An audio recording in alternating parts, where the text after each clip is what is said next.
Horror कहानियां थी। शब्द, तुझे भरोसा नहीं ना, तो फिर जा अपने कमरे में जाकर देख। तेरे पलंग के नीचे तुझे तेरी माँ की हड्डियां मिलेंगी। प्रभात दौड़कर अपने कमरे में जाता है और अपने पलंग के नीचे देखता है। वहाँ पर सचमुच एक कंकाल पड़ा हुआ था और उसके शरीर पर जो कपड़े थे वो प्रभात की माँ के थे।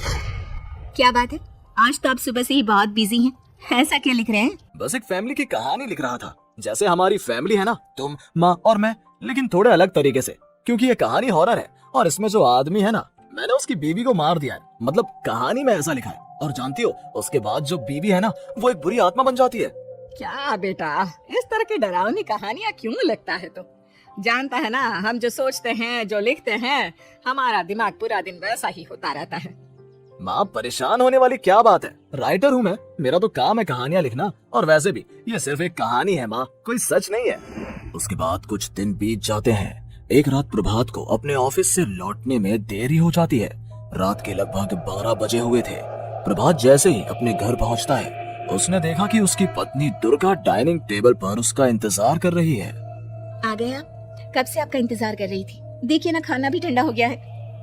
अरे दुर्गा, आज तुमने अपने इतने लंबे लंबे बालों को खोलकर क्यों रखा है? तुम तो हमेशा अपने बाल बांध कर रखती हो। वो क्या है ना प्रभात, जब इंसान अपनी जिंदगी से मुक्त हो जाता है ना, तो उसे दूसरे सारे बंधन खोल देने चाहिए। इसलिए मैंने अपने बालों के बंधन भी खोल दिए।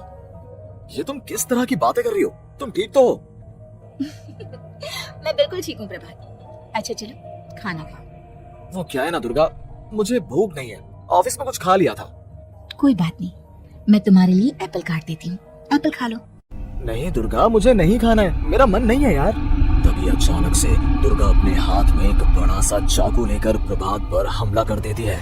प्रभात अपने आप को बचाने की कोशिश करता है। आज मैं तुझे नहीं छोड़ूंगी, तुझे अपने साथ लेकर जाऊंगी अपनी दुनिया में। ये क्या बोल रही हो तुम? तुम्हारा दिमाग खराब हो गया? आखिर तुम हो कौन? दुर्गा अपनी गर्दन टेढ़ी करते हुए बोलती है।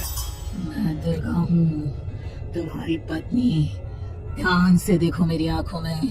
प्रभात बुरी तरह से डर जाता है और घबराहट में वो चाकू अपनी पत्नी के पेट में मार देता है। उसकी पत्नी की वहीं के वहीं मौत हो जाती है और उसकी चीख की आवाज सुनकर उर्मिला दौड़ते हुए बाहर आती है। ये तूने क्या किया प्रभात? तुमने अपनी पत्नी का खून कर दिया, लेकिन तू तो उसे बहुत प्यार करता था बेटा। तूने बहू को क्यों मार डाला? माँ, ये आपकी बहू नहीं थी, इसके अंदर कोई बुरी आत्मा घुसाई थी। मैं नहीं जानता ये सब कैसे हो गया, लेकिन वो मुझ पर हमला कर रही थी, मुझे मारने की कोशिश कर रही थी। माँ, मैंने कुछ नहीं किया। तूने क्या कर दिया बेटा? दुर्गा ने मुझे कहा था कि वो तेरी कहानी को उस कैरेक्टर की तरह एक्टिंग करके तुझे डराने की कोशिश करेगी। अरे वो तो तेरे साथ मजाक कर रही थी। हे भगवान, ये क्या हो गया? इसका मतलब दुर्गा। लेकिन माँ, मैंने जो कहानी लिखी थी उसमें भी ऐसा ही हुआ था। उस औरत ने अपने पति के साथ मजाक किया और गलती से उसके पति ने उसके पेट में चाकू मार दिया। मेरी कहानी सच कैसे हो सकती है? माँ, मुझे बहुत डर लग रहा है। अब ये सोच, दुर्गा की लाश का क्या करें हम? अगर गलती से भी ये बात बाहर फैल गई ना, तो तुझे पूरी जिंदगी जेल की सलाखों के पीछे रहना पड़ेगा। एक काम करते हैं माँ, हम घर के पीछे वाले बगीचे में उसकी लाश को दबा देते हैं। अगर कोई पूछेगा तो कह देंगे कि उर्मिला अपने मायके गई और फिर एक दिन हम भी अचानक यहाँ से कहीं दूर चले जाएंगे। कोई नहीं आएगा हमें पूछने, कोई नहीं आएगा माँ, बाद में जो होगा हम देख लेंगे।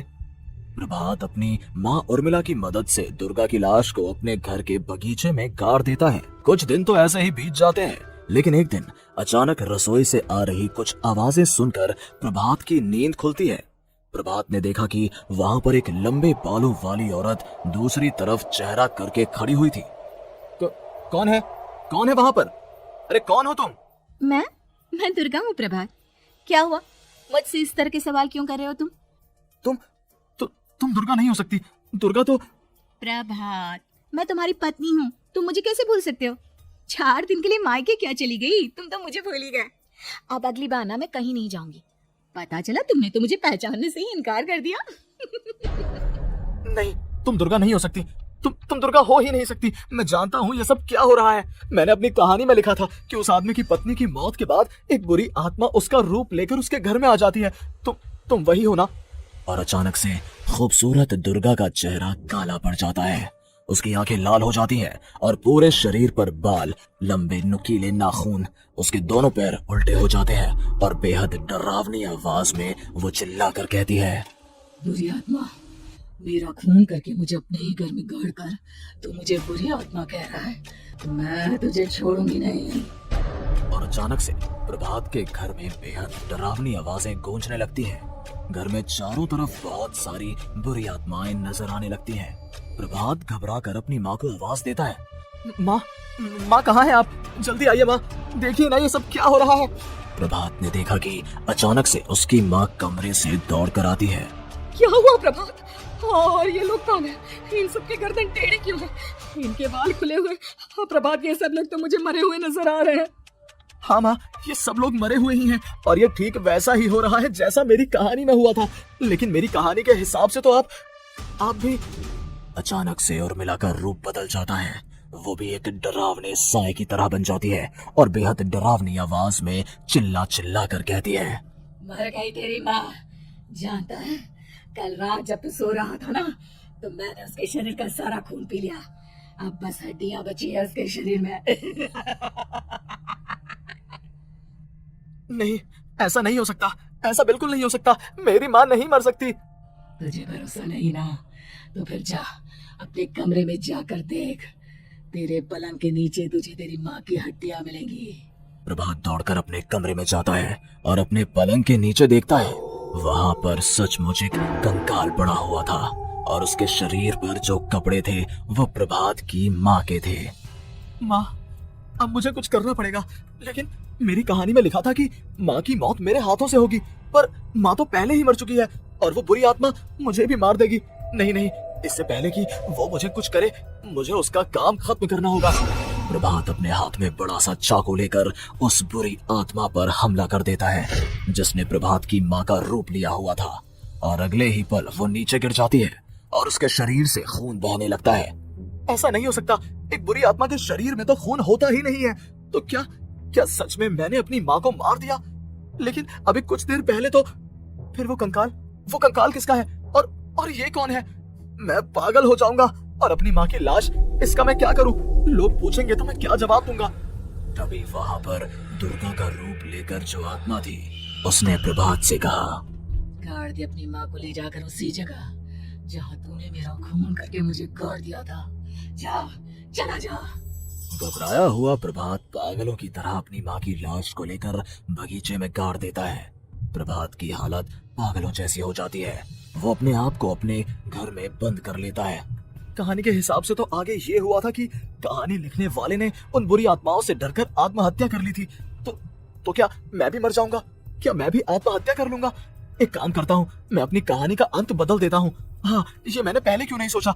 मैं लिख दूंगा कि कहानी को लिखने वाला आत्महत्या नहीं करता, बल्कि कहीं दूर जाकर नए सिरे से अपनी जिंदगी शुरू करता है। यही सोचकर प्रभात ने अपनी लिखी हुई कहानी को बाहर निकाला और उसे पढ़ना शुरू किया। ये देखकर वो हैरान रह गया कि कहानी का क्लाइमैक्स तो किसी ने पहले ही बदल दिया था। ये क्या? इसमें तो लिखा हुआ है कि आखिर में उस लेखक की पत्नी और माँ दोनों बगीचे में जिंदा दफन थे। बुरी आत्माओं ने उनको कैद करके रखा था और वो लेखक अपनी माँ और पत्नी दोनों को जिंदा बाहर निकाल लेता है। लेकिन ये सब लिख किसने दिया? प्रभात दौड़कर बगीचे में जाता है और वहाँ पर खुदाई करना शुरू कर देता है। प्रभात देखता है कि वहाँ पर लकड़ी के 2 बड़े संदूक हैं और उनके अंदर से आवाजें आ रही हैं। प्रभात बचा लो मुझे। अगर थोड़ी देर और होगी तो वो मुझे छोड़ेगी नहीं। बेटा देखो, मैं इस बक्से के अंदर बंद हूँ, प्लीज मुझे बाहर निकालो। वो बुरी आत्मा किसी भी वक्त मुझे मार डालेगी। प्रभात वो दोनों बक्से बाहर निकालता है और अपनी पत्नी और माँ दोनों को आजाद करवा लेता है। लेकिन तभी वहाँ पर अचानक से एक बेहद डरावनी और खौफनाक दिखने वाली औरत आ जाती है। मुझे क्या लगा था इतनी आसानी से अपनी पत्नी और माँ को बचा लेगा? बस 5 मिनट और उसके बाद अमावस का चांद आसमान में आने ही वाला है। लेकिन तूने इन दोनों को बाहर निकाल लिया, अब तुझे मरना होगा। नहीं, मैं जानता हूँ मैं नहीं मरूंगा, और अब आगे क्या करना है ये भी मुझे पता है। प्रभात, ये बहुत खतरनाक है, हमें मार डालेगी। प्रभात चलो यहाँ से। नहीं दुर्गा, अब मुझे अच्छी तरह से पता चल चुका है कि इस बुरी आत्मा से हम कैसे पीछा छुड़वा सकते हैं। और इतना कहकर प्रभात अपने हाथ में पकड़ी हुई सिंदूर की थैली उस बुरी आत्मा के ऊपर उछाल देता है। कुछ ही देर में वो जमीन पर गिरकर राख में बदल जाती है। ये सब क्या हो रहा था बेटा? ये सब तुम्हारी लिखी हुई इस कहानी की वजह से हुआ है ना? नहीं माँ, पहले मुझे भी ऐसा ही लगा, लेकिन बाद में पता चला कि बरसों पहले हमारे इस बगीचे की जमीन के अंदर किसी को जिंदा गाड़ दिया गया था और बस उसी औरत की आत्मा हमें परेशान कर रही थी। उसी ने मेरे शब्दों में जान डालकर उस कहानी को जिंदा कर दिया था। मुझे माफ कर दो प्रभा, मैंने आपकी कहानी के साथ छेड़छाड़ की थी और उसे बदल दिया था। माफी मांगने की जरूरत नहीं है दुर्गा। तुम्हारे उस बदलाव की वजह से ही आज हम सब जिंदा हैं, क्योंकि आखिर में कहानी में वो हुआ जो तुमने लिखा था।